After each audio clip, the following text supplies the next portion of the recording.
In this tutorial, I'm going to show you from start to finish how to decorate a cake with ombre textured frosting, with a piped buttercream border on top and this adorable buttercream llama on the side. This is part of my free online course on 10 frosting techniques. And to take the course for free, just click the link in the top of the screen or it's in the description below this video. Start by preparing buttercream for your ombre frosting. I have a bowl of fuchsia buttercream and a bowl of white buttercream, and I'm adding a little bit of the fuchsia to the white to make a very pale shade of pink. And then in a third bowl, I'm mixing the light shade and the dark shade to create a middle shade of pink. And these are the three shades I'm going to be using to blend together up the side of the cake to create my ombre design. I used gel colours to get this beautiful bright shade of fuchsia, and if you're looking for the recipe for my 4-minute buttercream, which I use for all of my cakes, you can find it on britishgirlbakes.com. Okay, my colours are ready and it's time to frost the cake. Crumb coat your cake, using the technique in Module 2 of my free online course on 10 frosting techniques, and after chilling it to let it set, apply your final coat of frosting. I'm starting with the lightest shade at the top of the cake. Spread it all the way up to the edges and smooth it out with your offset spatula, and then spread it around the sides of the cake, just the top third because you'll be using the other shades lower down on the cake. Make sure that the frosting goes all the way up to the top of the cake so that there are no air pockets later on. Move on to the middle shade for the middle of the sides of the cake, and it's fine if this shade overlaps the top band of buttercream because we're going to blend them all together anyway in a minute. This design would look pretty with watercolour frosting as well, and that's covered in my free course on 10 frosting techniques as well. Use the final shade for the bottom section of the cake, so your colours will be lined up in a gradient from light to dark or dark to light down the sides of the cake. As you're spreading the buttercream on, you should be aiming for the same thickness all over the cake, so if you notice it's thinner in some parts, which for me always seems to be around the top of the cake, add some more buttercream there and then use a frosting smoother to go around the cake once or twice, smoothing the buttercream out so you can see where there are any air pockets in the frosting, where the buttercream isn't as thick as it is over the rest of the cake. Fill these holes in by spreading on some more buttercream, and if you want to blend the colours more gradually, you can use different shades of the colours. So here I'm spreading the middle shade of pink over air pockets in the darkest shade of pink. Smooth around again, and your frosting doesn't need to be perfect at this point. You just want the sides to be almost straight so that the pattern on your cake comb will indent the frosting all the way up the sides of the cake. Take your textured cake comb and press the bottom of the comb down against the cake board, and this lines it up straight against the sides of the cake. Spin your turntable around as far as you can to get a long scrape around the cake, indenting it with the texture on the comb, and then scrape all of the buttercream off your cake comb before you repeat the process. Reach as far as you can around the cake, and spin as far as you can to get the biggest sweep around the cake. And try to start spinning the cake before gently pressing your comb against it to minimise the dent in the frosting caused by the pressure of your cake comb as you first press it into the frosting. Go around as many times as you need until your texture is smooth.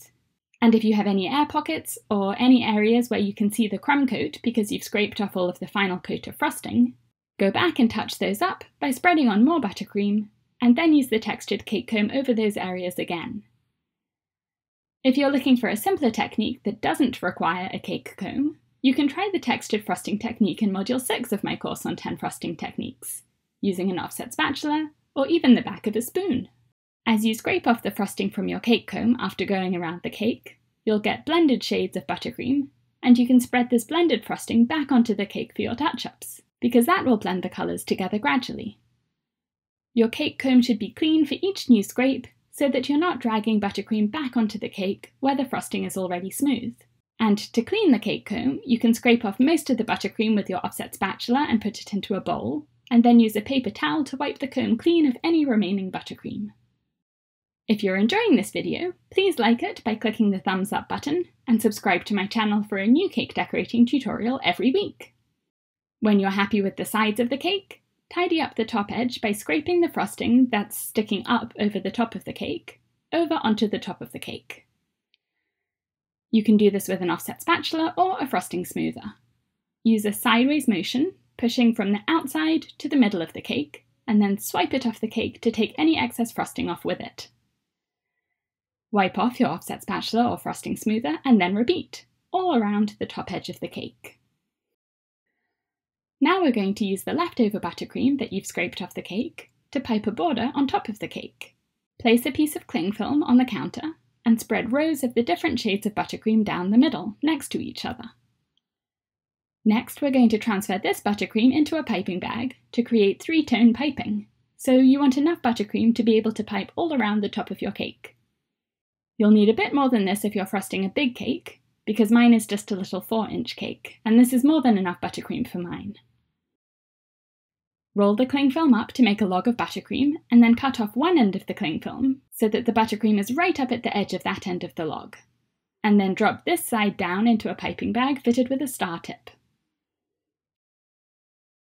Hold your bag at a diagonal above the cake and pipe little circles, overlapping each circle by about half, to create links like you'd see in a rope. When you need to adjust your piping bag, lift the bag away at the end of a circle, so that the next circle will cover up the join in your buttercream. Push the buttercream further down into the bag and move your wrist closer to the tip so that you don't have to apply as much pressure to squeeze the buttercream out, and then continue piping the border around the top of the cake, trying to keep the links the same width and also the same distance from the edge of the cake. I'm using an open star tip, a Wilton 8B tip, but any star tip, like a 1M, will work for this style of border. When you stop and adjust the piping bag, try to hold it at the same angle when you start piping again, so that the 3 colours of buttercream line up to point in the same direction. My online course on 10 cake decorating techniques has an entire module on different styles of buttercream borders like this one, and in that course I also teach how to paint on cakes with buttercream, gels and metallics, using paintbrushes, sponges, stencils, and also how to decorate cakes with different sprinkle designs, fresh and artificial flowers, drips, and different styles of loaded cakes. The link for that course is in the top of the screen and also in the video description below. And there's the ombre textured frosting with a pretty piped border on top. Now we're going to add an adorable buttercream llama to the side. Chill the cake first in the fridge for at least 30 minutes to set the frosting so that you don't damage it in the next step. You'll need a piping bag fitted with a star tip, like a Wilton 1M, with white buttercream. Squeeze some of it onto the cake to make the middle of the face, and then spread it around with your offset spatula to flatten it. Not worrying about the edges because we're going to cover those up. You just want the middle section to be nice and smooth so that you can paint the details on the face later. Now use your piping bag again to pipe fur onto the llama, applying pressure to the piping bag to squeeze out little stars of buttercream, releasing the pressure and pulling the piping bag away from the cake to leave nice neat edges on your stars. I'm piping a heart shape around the face and then adding some rosette-style swirls to cover up the neck, starting with my tip in the middle of where the rosette will be and spiralling outwards, and then filling the rest of the neck in with more stars of buttercream. For the ears, I'm spreading on a bit of light pink buttercream, and I'm using a plastic palette knife for this, but you could use an offset spatula instead. This doesn't have to be perfectly smooth because ears are fluffy or hairy with texture, so you don't have to be too precise here. To pipe the white edges of the ears, I'm using a little open star tip, a 199, but you could spread this on the same way as the pink buttercream in the middle of the ears if you don't have a small piping tip. I'm using my palette knife to smooth the buttercream a bit to get rid of the striped texture from the piping tip so that the texture matches the inside of the ears. After this, when you finish the llama's fur, put the cake back in the fridge for at least 30 minutes to set this buttercream before you add the eyes, nose and mouth. For those details, you'll need a very small thin paintbrush and some black gel colour. When the white frosting has set, dip your paintbrush into the black gel and then paint on the details of the face. I'm doing a little V for the nose, and then a mouth that curls up to look like a smile. For the eyes, I'm drawing little arcs curving downwards so that the llama looks happy and smiling. And I'll add some little lines at the sides for eyelashes. After painting the details on, I've realised that they look too small for the face, so I'm adding some more fur to make everything look more proportional.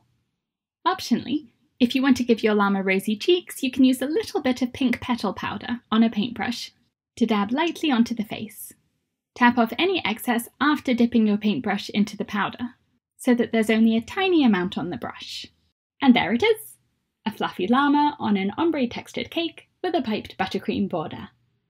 If you enjoyed this tutorial, please click the thumbs up button, and remember to subscribe to my channel for a new cake decorating tutorial every week.